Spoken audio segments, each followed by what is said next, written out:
Before the world learned the sound of waves breaking against stone, before sailors whispered prayers to the horizon, there was a god whose spirit moved like water itself.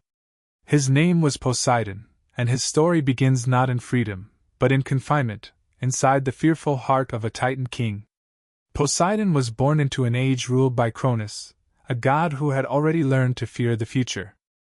Cronus had overthrown his own father, and with power came terror, the prophecy that one of his children would someday do the same to him. To escape that fate, Cronus chose a cruel solution. Each child born to him and Rhea was swallowed whole, imprisoned in darkness before they could draw a breath of independence. So Poseidon entered existence not beneath an open sky or beside a rolling sea, but in suffocating silence. Around him were his siblings, Hestia, Demeter, Hera, Hades, each a divine spark trapped in the living prison of their father. Time had no meaning there. There was no wind, no light, no sound but the slow, terrible rhythm of Cronus's being. For Poseidon, this confinement planted something deep within him, a hatred of restraint, a longing for open space, and a restless energy that would later define him. When Zeus was born, fate finally shifted. Hidden away and raised in secret, Zeus returned grown and resolute, armed with cunning rather than brute force. With the help of allies and ancient powers, he forced Cronus to release the children he had swallowed. One by one, the gods were freed, cast back into the world in a rush of air and light. Poseidon emerged changed. The world struck him like a storm, vast, loud, and alive. Mountains rose, skies stretched endlessly, and beneath it all lay something that called to him with irresistible force. The sea. Even before it was formally his domain, Poseidon felt drawn to water. Rivers, coasts, and deep pools became his refuge during the long and brutal war that followed. The Titanomachy, 10 years of divine conflict between the old gods and the new, scarred the earth itself. Mountains burned, plains cracked, and the heavens trembled. Where others sought glory in combat, Poseidon often found solace in the rhythm of waves and tides, as though water remembered him, and he remembered it in return. During pauses in the fighting, Poseidon descended into the depths ruled by older sea beings. There he encountered ancient spirits of water, gentler than the raging gods of war, yet older than Olympus itself. Among them was Nereus, a wise and calm sea god whose nature contrasted sharply with Poseidon's rising storms. From Nereus, Poseidon learned that the sea was not only fury and destruction, but also patience, memory, and depth. These lessons settled uneasily within him, shaping a god who would forever balance rage and reflection. The war reached its turning point when Zeus freed the Cyclopes, beings of immense strength and skill. In gratitude, they forged weapons worthy of overthrowing titans. To Zeus they gave thunder and lightning. To Hades, a helm that cloaked its wearer in invisibility. And to Poseidon, they offered a trident, 3-pronged, forged with ancient power, capable of splitting stone, calling storms, and shaking the very foundations of the earth. When Poseidon first took the trident in hand, something within him aligned. The weapon was not merely a tool of war, it was an extension of his will. With it, he could stir the seas, summon waves tall as mountains, and calm waters into glassy stillness. It answered his moods, his passions, his temper. From that moment on, Poseidon was no longer simply a god who loved the sea, he was destined to rule it. The Titans fell. Cronus was cast down, and the old order ended in chains and shadow. When victory finally settled over the ruined landscape, the three brothers, Zeus, Poseidon, and Hades, stood before the cosmos itself, ready to divide dominion over all that existed. Lots were drawn. Zeus claimed the sky and the open air, crowning himself king of the gods. Hades took the underworld, the unseen realm of the dead. And Poseidon received the sea. To some, this might have seemed a lesser prize. Zeus ruled from high above, visible to all. Hades commanded fear and finality. But Poseidon did not protest. The sea was vast beyond measure. It touched every shore, fed every river, and hid mysteries older than Olympus. Within its depths lay power unmatched, unpredictable, untamable, eternal. Poseidon descended into his realm not as a conqueror, but as one returning home. He shaped palaces of coral and crystal beneath the waves, halls that shimmered with living light. Creatures of every form gathered under his rule: dolphins and whales, sea serpents and nymphs, spirits of currents and tides. His court was fluid, ever-moving, unlike the rigid order of Olympus. Loyalty here was earned through respect and fear alike. Yet Poseidon was not a distant ruler. He moved constantly between sea and land, testing boundaries, shaping coastlines, raising islands, and sinking cities. With a strike of his trident, he could cause earthquakes, earning him another name among mortals, the Earthshaker. To farmers, sailors, kings, and fishermen, Poseidon was never irrelevant.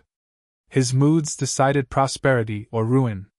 Still, beneath his authority lay a restlessness that never faded. Poseidon was powerful, but he was also easily slighted. He resented Zeus's unquestioned kingship and bristled at any challenge to his honor. Where Zeus ruled through law and decree, Poseidon ruled through force of presence and raw emotion. The sea did not negotiate. It answered only to itself, and to him. This temperament would lead Poseidon into countless conflicts, rivalries, and passions. He loved deeply and destructively. He fathered heroes and monsters alike. He rewarded loyalty with abundance and punished disrespect without mercy. Cities would rise under his blessing and fall beneath his wrath. But all of that lay ahead. For now, Poseidon stood at the edge of his newborn dominion, trident in hand, waves curling at his feet. The world was young, and so was his rule. The sea stretched endlessly before him, reflecting the sky yet hiding unfathomable depths below. And like the ocean itself, Poseidon was never meant to be simple.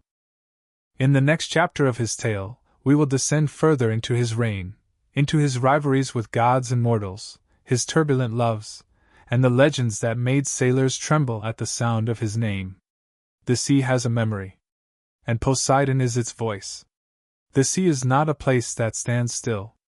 It changes by the hour, by the moon, by the whim of wind you cannot see. It invites you with glittering light and then, without warning, turns its face and shows you what depth truly means. Poseidon understood this because Poseidon was this. The ocean was not simply his kingdom. It was his temperament, made visible. When he settled into his realm, he did not sit on a throne and wait for prayers. He moved. He tested the edges of his power the way a wave tests a shoreline, again and again, patient and insistent, until stone itself remembers it can be shaped. In the beginning, the world still felt newly built. Islands were young. Coastlines were undecided. River mouths argued with tides. And mortals, small, fragile creatures with bright, stubborn hearts, had begun to gather into cities, building walls and temples as if stones could convince the universe to behave. They planted fields as if weather owed them consistency. They launched ships as if the sea were a road. Poseidon watched them with a curious intensity. Not contempt, not pity, something closer to fascination. Mortals were temporary, and yet they dared. They dared to name harbors, to claim bays, to promise one another safety beneath roofs of wood and clay. They dared to carve the sea into lines on maps and pretend those lines mattered. Poseidon liked that kind of daring. But he also hated disrespect. There is a difference, you see, between courage and carelessness. Courage is knowing the sea may break you and sailing anyway, with offerings in your hands and humility in your posture. Carelessness is assuming the sea is tame, assuming you have mastered what cannot be mastered. Poseidon punished the second. And he rewarded the first so lavishly that stories of his favor spread like salt on the wind. From his deep halls, he gathered an ever-shifting court. Water deities older than Olympus drifted through his domain like living currents, some gentle, some cold, some sharp as reefs. Nymphs of springs and sea caves sang in voices that sounded like bubbles rising. Great creatures rose from the dark, whales that carried ancient scars, serpents that coiled around pillars of rock, dolphins that seemed to laugh at the seriousness of gods. Among them, Poseidon's presence was unmistakable. He did not arrive quietly. He arrived like a swell lifting everything in its path. His trident gleamed with a weapon's authority, But there was also something else in the way he carried it, like a shepherd carries a staff, or a ruler carries a seal. It marked him. It told every tide and every creature, this is the hand that decides. The sea listened. And the earth listened too. Because Poseidon was not only the lord of water. He was the earth shaker, the one whose anger could ripple through stone. In those early years, when mountains still remembered fire, Poseidon learned how to press his will downward. A single strike of his trident could make the ground jump like a frightened animal. Fault lines could groan. Cliffs could crumble. City walls could crack in perfect, terrible lines. To mortals, it was an invisible terror. The sky could be blamed for storms. The sea could be watched, avoided, read like a mood. But the earth? The earth felt solid. Reliable. The place you trusted your feet. Poseidon delighted in reminding the world that even that was negotiable. Yet he was not only wrath and upheaval. Like the sea, he could be generous, dazzling, almost tender in his generosity. Fishermen who honored him might return with nets heavy enough to feed a village. Sailors who poured wine into the waves might find sudden calm in a corridor of storms. A city that built him a temple near the harbor might be spared the worst tempests, its ships returning season after season with wealth and stories. And that is how devotion spread, not only from fear, but from gratitude. But in Olympus, gratitude was not the only currency. Pride was stronger. Poseidon's relationship with Zeus was never simple. They were brothers, bound by blood, bound by a shared war, bound by the memory of being swallowed and then reborn into light. And yet Zeus sat above, crowned by the sky, speaking as if his voice alone made law. Poseidon did not love that. He did not speak it openly at first. He did not challenge Zeus in ways that shattered the family outright. Instead, his resentment came out sideways, like a current pulling at a ship's keel. He refused to be treated as a lesser ruler. He refused to accept that the sea was second to the sky.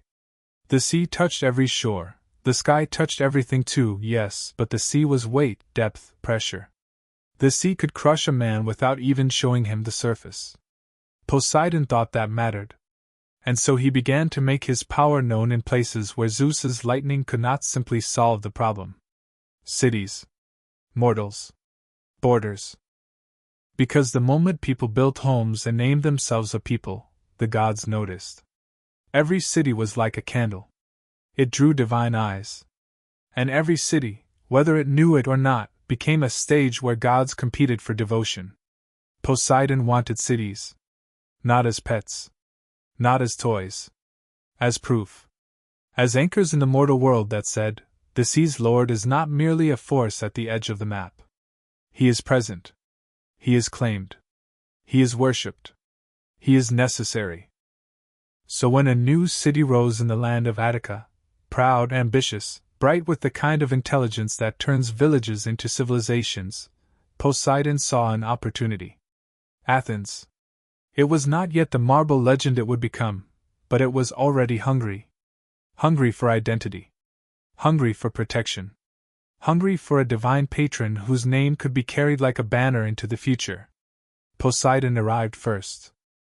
He chose a high place where the city could see him, where the wind carried the scent of salt up from the sea. He stood before the people, kings, elders, workers, children, and raised his trident. Mortals fell silent. Not because someone told them to, but because their bodies recognized power. Poseidon struck the ground. The stone split, and from the wound came water. A spring, sudden and forceful, surging up as if the earth itself had been storing it for him. Some say the water tasted of the sea, briny, sharp, undrinkable. Some say it was still a miracle, because water is life even when it isn't sweet. Some say a horse rose with the water, a creature of foam and muscle, stamping the rock as if to prove that Poseidon could create strength as easily as he created storms. Whichever version you choose, the meaning was the same. Poseidon offered Athens power. He offered it dominion over the sea, mastery of ships, the strength of horses, the glory of conquest and trade. He offered the city a future written in waves. But the gods are rarely alone when they make offers. Athena came. She did not arrive like a surge. She arrived like clarity. Like a sharpened thought. Like the hush that follows a decision. She stood before the same people and offered something different, not the roar of conquest, but the steady gift of craft and wisdom. She gave them an olive tree, rooted, living, patient. It promised oil for light, fruit for food, wood for building. It promised endurance. The people looked between the gifts and felt the weight of choosing. Poseidon's gift was thunderous. Athena's gift was quiet. And mortals, for all their fear of storms, often build their lives around what lasts. They chose Athena. Poseidon did not forget that moment. He did not forget the way the city turned from him. He did not forget the way his gift, dramatic, world-shifting, was treated like a curiosity next to an olive tree. He did not forget the way Athena, his rival, stood calm and victorious. The sea is patient, yes. But it is also vengeful. Poseidon's anger did not come as a single explosion. It came as punishment measured in years, floods that ruined fields, storms that battered coasts, waves that reminded Athens that choosing wisdom did not remove the ocean from the world. Still, Athens endured. And that endurance became another kind of insult. Because Poseidon did not only want to be feared. He wanted to be chosen. Rivalries like this carved lines through the divine world. Poseidon and Athena would clash again and again, over heroes, over cities, over pride itself. Their conflict shaped myths the way tides shape cliffs. And even when Poseidon did not win, he made sure he was never forgotten. While he competed above the waves, his household below the waves grew more intricate. There are tales that speak of Poseidon taking a queen of the sea, a goddess or nymph whose presence matched the ocean's beauty without dulling its danger. Some call her Amphitrite, a sea-born figure whose grace could still a current, and whose gaze could turn sailors into poets. In some versions, Poseidon pursued her across the water until even her reluctance was worn down, not by force of violence, but by inevitability, like the way a tide eventually reaches every shore. From that union came children of the sea, most famously Triton, a being who carried the ocean's voice in his conch shell, sounding commands that could raise waves or calm them. Triton was not merely a messenger. He was an extension of Poseidon's rule, a reminder that the sea had its own hierarchy, its own royal line. Poseidon's family, however, was never simple. The sea does not keep clean boundaries, and neither did its lord. Myths tell of Poseidon's many loves, some tender, some tragic, some strange in the way only myth can be. The result was always the same: children who carried his power in unpredictable forms. Some were heroes, blessed with strength and courage, able to stride into danger, as if danger were only weather. Some were monsters, born from the sea's darker imagination, embodying terror in flesh and scale. Poseidon did not always separate the two categories clearly. To him, power was power. And power made stories. One of the most haunting stories tied to Poseidon is the tale of Medusa, not the stone-staring horror later legends emphasize, but the figure who, in some traditions, begins as a mortal or semi-mortal woman touched by the sea's lineage. Myth shifts like water here, and different storytellers place different colors on the same event. Some portray Poseidon's involvement as a doomed romance, a dangerous crossing of divine and mortal worlds. Others frame it as a moment that spirals into punishment and transformation. What remains consistent is the sense of inevitability. When Poseidon's attention fell on someone, their life changed.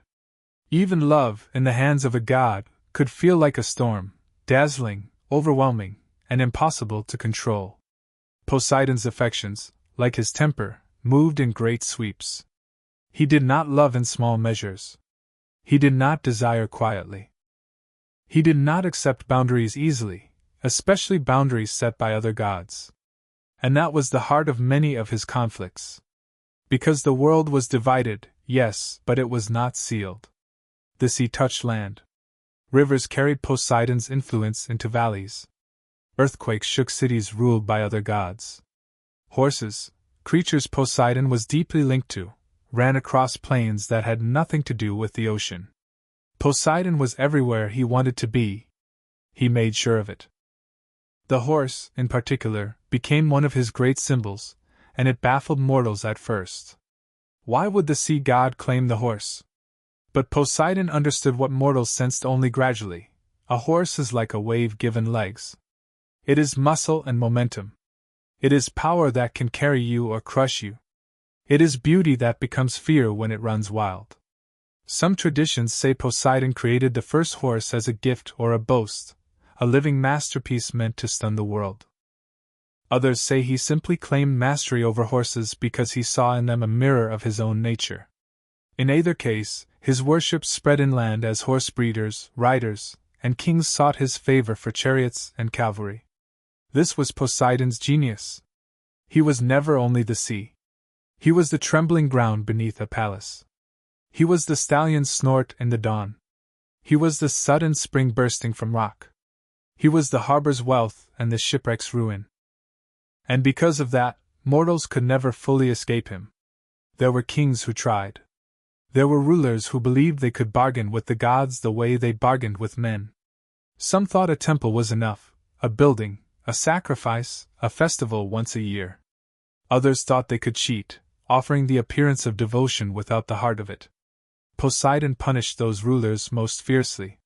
He did not punish because he enjoyed suffering for its own sake. He punished because he could not tolerate the idea that mortals would treat him like a contract rather than a living force. The sea does not accept false coin.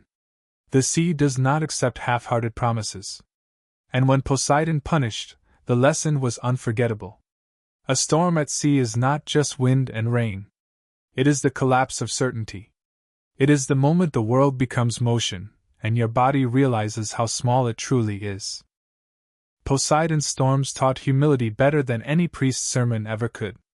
Still, the sea god was not only feared. He could be surprisingly loyal when he chose to be. Some heroes found him an ally, particularly those whose lives were tied to travel, ships, and the restless call of the horizon. But Poseidon's help came with a price: respect. Always respect. Because Poseidon's greatest weakness was not his temper. It was his pride. A proud god is a dangerous god. Pride does not simply demand worship, it demands recognition. It demands that no slight go unanswered. It demands that stories be shaped in the god's favor.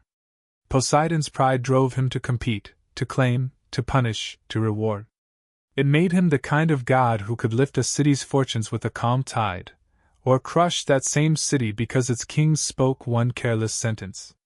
It also made him vulnerable, because the Olympian family was full of gods who knew how to exploit pride. Zeus, for all his arrogance, understood politics. He knew when to provoke and when to soothe. Athena knew how to win without appearing to crave victory. Hera knew how to strike indirectly. Apollo knew how to turn perception into a weapon. And Poseidon was blunt in comparison. A wave does not whisper. A wave arrives. This meant Poseidon sometimes found himself outmaneuvered, even when he was the stronger force. And nothing angered him more than being outmaneuvered. When Poseidon felt cornered or insulted, he did not plot quietly. He shook the world. He sent floods. He stirred up sea monsters. He made sure everyone knew exactly how he felt. That is why so many myths about Poseidon feel like warnings wrapped in wonder. Do not boast near the shore. Do not mock the sea. Do not forget the god who holds storms in his hands. Do not assume the ground is stable simply because it was stable yesterday. And above all, do not think the gods are distant. Because Poseidon was never distant. He was as close as the nearest well, the nearest wave, the nearest tremor beneath your feet. As his worship spread, so did his legends. Temples rose along coasts and harbors. Horses were dedicated to him. Sailors began journeys with his name on their lips. Fishermen threw the first catch back into the sea as an offering. Kings stamped his symbols on coins to declare their connection to his power. And in the deep, beneath the surface where sunlight fades, Poseidon watched it all with the steady patience of a current. He had been denied Athens, yes. But the world was wide. There were other cities, other shores, other hearts to win, or break. And Poseidon, lord of shifting depths, had all the time in the world. There comes a moment in every myth when a god is no longer defined by what he rules, but by how he responds when that rule is challenged. For Poseidon, that moment arrived again and again, carried on the backs of mortal ships. Because no matter how many temples were raised or prayers whispered into foam, mortals never truly stopped testing the sea. They tested it with ambition. They tested it with pride. They tested it with the dangerous belief that cleverness could outpace consequence. And Poseidon noticed every single time. Ships became the threads that stitched his story into the mortal world. Long, narrow hulls of wood pushed out from shorelines like questions asked too boldly. Each sail that rose was an admission of dependence, whether the sailors acknowledged it or not. Wind mattered. Currents mattered. Weather mattered. And above all, Poseidon mattered. Some sailors understood this instinctively. Before leaving harbor, they poured wine into the water.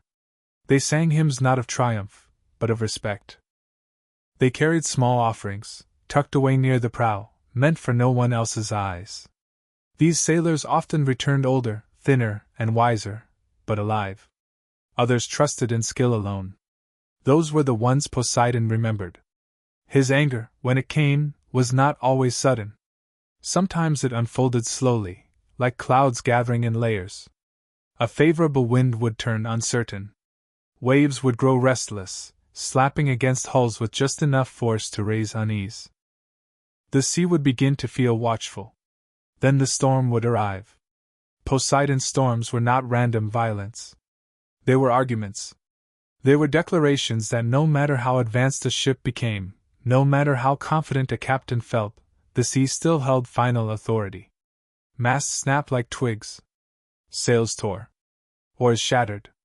Ships that had crossed half the known world could be reduced to wreckage in a single afternoon. And yet, Poseidon did not destroy every ship he touched.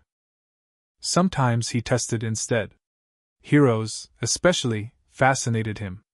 Heroes were mortals who believed themselves chosen, by fate, by prophecy, by divine favor. Some truly were. Others simply thought they were. Poseidon treated both the same until proven otherwise. He watched how they spoke of the gods. He listened to how they claimed credit for survival. He paid attention to whether gratitude followed success. One hero, more than most, became entangled with Poseidon's patience and fury, a man of clever words and restless mind, whose journey across the sea would become a lesson written in wreckage and longing. Odysseus. Odysseus was not Poseidon's enemy by birth. He did not begin his journey with the sea god's hatred already upon him. In fact, Poseidon might never have noticed him at all if not for a single moment of triumph turned into insult. Odysseus was clever, too clever for his own safety. When he escaped the cave of the Cyclops Polyphemus, blinding the monster to save himself and his crew, he could have sailed away quietly. The sea was open. Survival was in hand. But pride rose faster than caution. Odysseus shouted his name back to the shore. He claimed the victory aloud, ensuring the world knew who had bested the Cyclops. And Polyphemus was not just a monster. He was Poseidon's son. The prayer Polyphemus hurled into the sky and sea was raw with pain and fury. It did not ask for quick death or easy revenge. It asked for suffering measured in time. For a journey stretched long and thin. For loss without erasure. Poseidon heard it. And Poseidon agreed. From that moment on, the sea itself became Odysseus's adversary. Not constant destruction, no, that would have been mercy. Instead, Poseidon gave him detours. Delays. Near misses that kept hope alive just long enough to make its absence hurt more. Winds would carry him off course. Shores would promise safety and deliver temptation. Calm seas would lull him into confidence before collapsing into chaos. Each time Odysseus survived, he learned something new about humility. Each time he boasted, the lesson deepened. Poseidon did not need to strike Odysseus down to win. He needed Odysseus to understand. This was Poseidon's preferred punishment for heroes, not annihilation, but education. Other heroes felt his hand in different ways. Some were favored. These were often men who understood the sea as a partner rather than an obstacle. They read its moods. They adapted.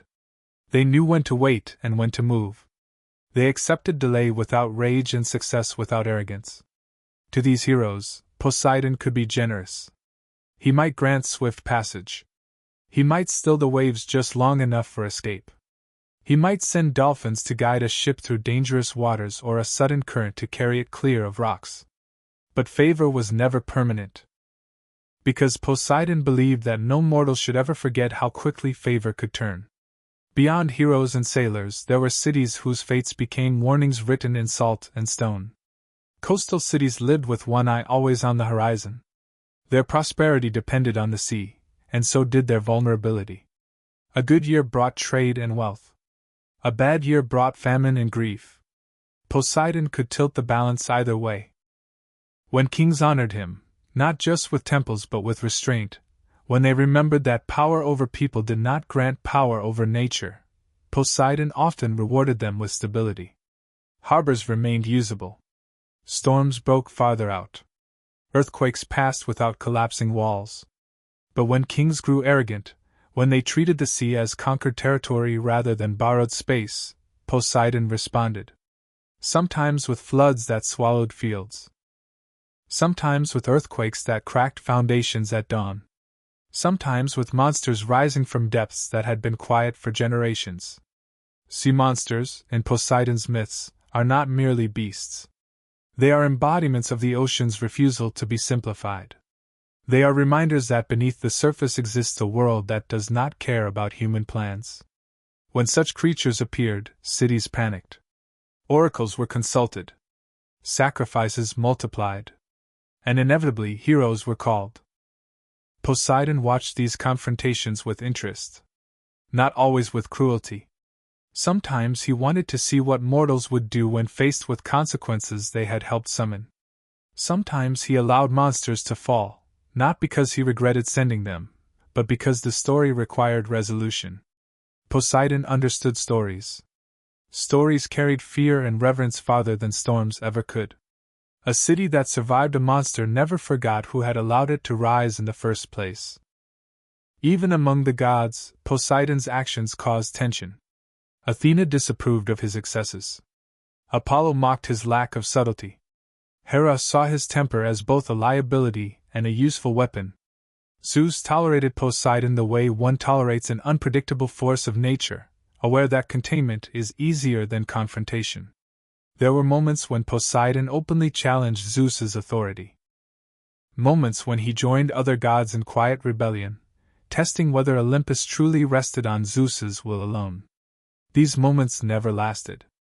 The balance always snapped back into place. But Poseidon remembered each one. The resentment did not fade. It settled. And resentment, when paired with power, becomes something enduring. Poseidon's domain gave him endless ways to express that power. Rivers carried his influence inland. Springs erupted where none had been before. Horses, his creatures, shifted the course of battles on land far from the shore. Earthquakes reminded even mountain cities that the sea god's reach did not end at the coastline. He was everywhere, whether acknowledged or not. Yet for all his reach, Poseidon remained deeply personal in his responses. He reacted to names, to faces, to moments. He remembered insults for generations. He remembered loyalty just as long. This is why his myths feel so intimate despite their scale. A single sentence spoken in arrogance could doom a voyage. A single act of humility could save a fleet. The sea, under Poseidon's rule, was not random. It was emotional. And emotions, unlike laws, are never consistent. As centuries passed and stories accumulated, Poseidon's image grew more complex. He was no longer just the roaring god of storms. He was also the silent pressure in deep water. The slow erosion that reshapes coastlines. The patience that waits longer than any human life. Mortals began to understand something important. Poseidon did not need to act constantly to remain powerful. His power was assumed. It was the background condition of existence near water. And because of that, fear of him became cultural rather than immediate. Children learned his name alongside the names of winds and stars.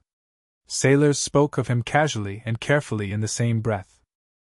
Artists carved him as both majestic and terrifying, his beard flowing like surf, his eyes reflecting depths no one could measure. Poseidon became a god you did not love lightly. But you loved him anyway. Because to live in the ancient world was to accept uncertainty, and Poseidon ruled uncertainty with a trident. As heroes aged into legends and cities rose and fell, Poseidon remained. The sea did not shrink. The ground did not still. Horses did not forget how to run. And neither did Poseidon forget how to rage. Yet there were moments, rare, fleeting, when even he paused. Moments when the sea lay calm beyond expectation. When ships drifted under a sky that felt almost merciful. When the god of storms seemed to be listening rather than speaking. In those moments, some wondered whether Poseidon could ever be satisfied. Whether a god born in darkness, driven by freedom, and defined by pride could ever find rest. The myths do not answer that question directly.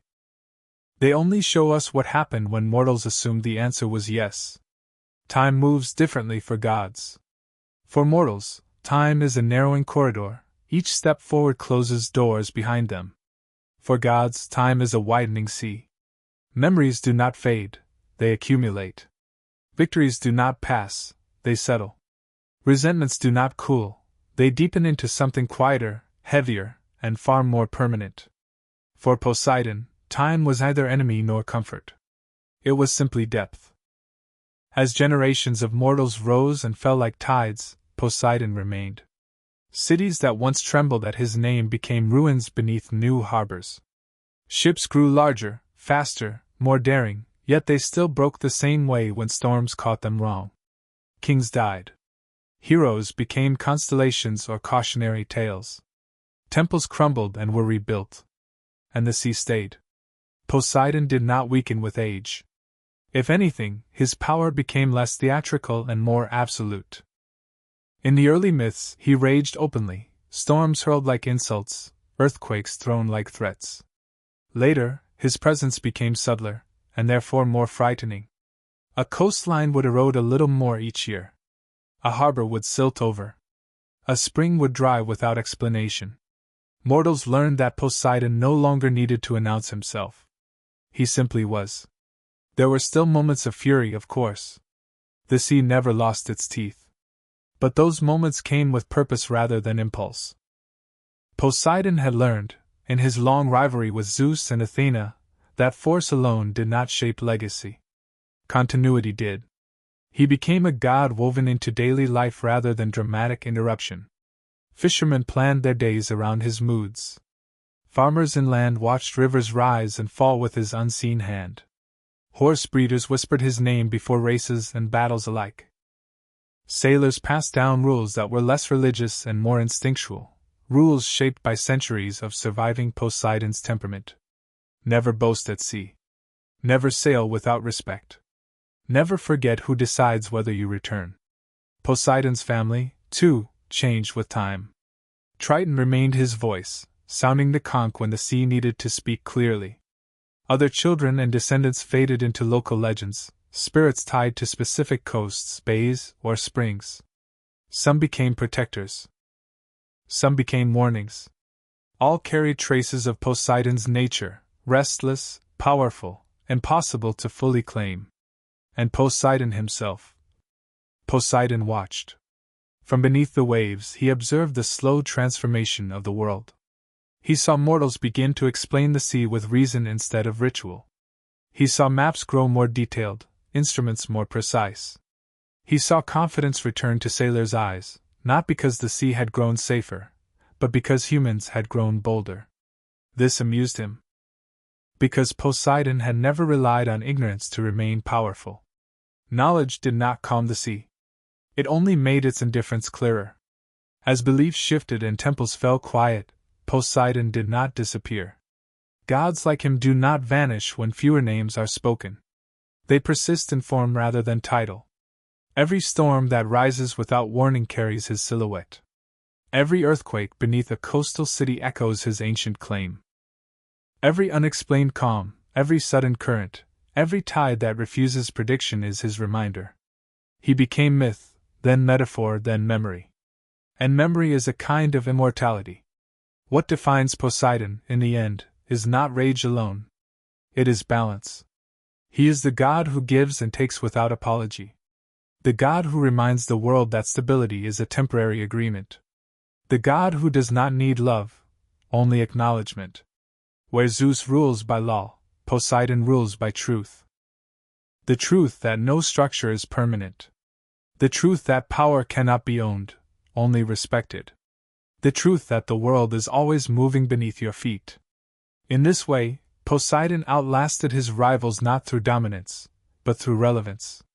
As long as there are oceans, there is Poseidon.